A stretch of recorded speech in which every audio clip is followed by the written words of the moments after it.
পারি না।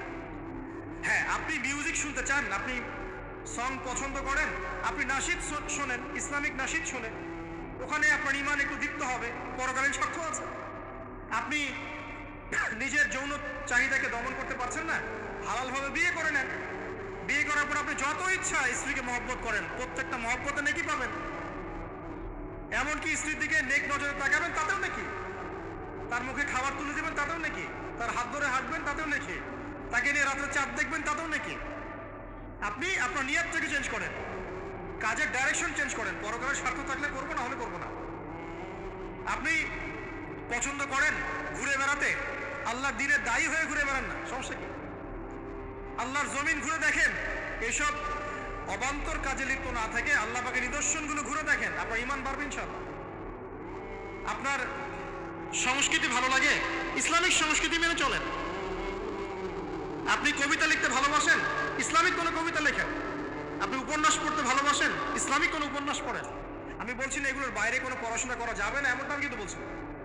আমি বলছি আপনি আপনার পুরো কাজটাকে আগে ফিক্স করবেন, পরকালের কোনো স্বার্থ আছে কি নাই। যদি হ্যাঁ দেখা যায় হ্যাঁ পরকালের স্বার্থ ঠিক আছে, অবশ্যই করেন, কোনো সমস্যা নেই। আল্লাহ পাক বোঝার তৌফিক দান করুন। আরো অপশন আছে। কি অপশন? ওই যে আসহাবুল কাহফ কি করেছিল, একটা ফিতনাময় পরিবেশ থেকে নিজেরা আস্তে করে সরে গিয়েছে।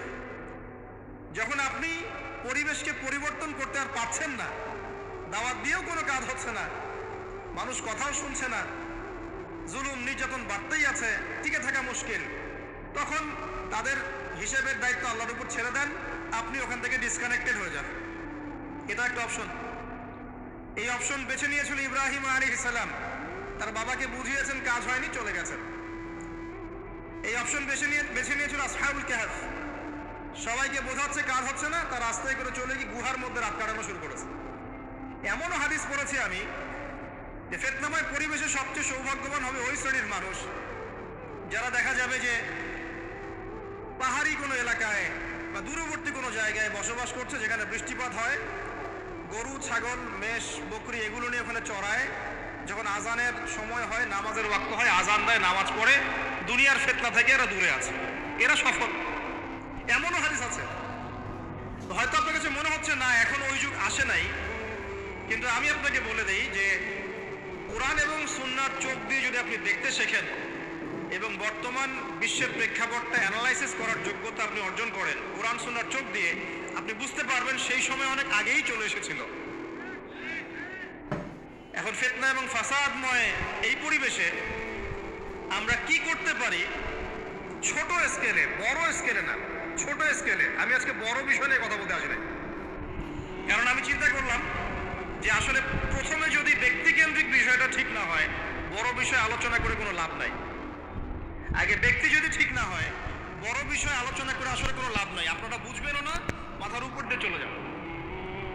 এখন গ্লোবাল অ্যাফেয়ার্স নিয়ে কথা বলে খুব একটা ফায়দা নাই আপনাদের। এখন ইকোনমিক পুরো এই সুদভিত্তিক সিস্টেম আপনি চেঞ্জ করতে পারবেন না, এবং পুরো যে তাগুতি ব্যবস্থা আপনি চেঞ্জ করতে পারবেন না। আপনি কি করতে পারবেন? আপনি নিজেকে পরিবর্তন করতে পারবেন, আপনার পরিবারকে পরিবর্তন করতে পারবেন। এতটুকু আপনার পক্ষে এখন পর্যন্ত সহজ, ঠিক না ঠিক কথা? এটা আপনি এখন করতে পারবেন। এটার ফর্মুলা কি?